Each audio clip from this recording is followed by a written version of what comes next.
संपूर्ण विश्वाला सरते शेवटी शांतीची समाधानाची प्राप्ती व्हावी यासाठी सर्व संतांचा प्रयत्न आहे। साक्षात वेदाचाही प्रयत्न असाच आहे की मानव हा शांतीला प्राप्त झाला पाहिजे, निज सुखाला तो प्राप्त झाला पाहिजे, म्हणून वेदाने प्रयत्न केला।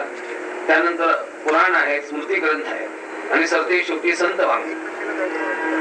या आळंदी परिसरामध्ये, या आळंदीतूनच ज्ञानदेवे रचिला पाया उभारिले देवालया ही ज्ञानेश्वरी ज्यावेळी लिहिली त्यावेळी ज्ञानेश्वर महाराजांनी त्या नेवासा नाव गावाचं वर्णन करताना सगळे जगाचे जीवन सूत्र असे महालया महाराज म्हणतात हे जगाचं जीवन सूत्र आहे। वास्तविक ते गाव आहे मुठभर, आजही ते अत्यंत छोट आहे। हे जगाचं जीवन सूत्र कसं असेल त्याचं थोडक्यात उत्तर असं आहे, जगाच्या जीवनाचं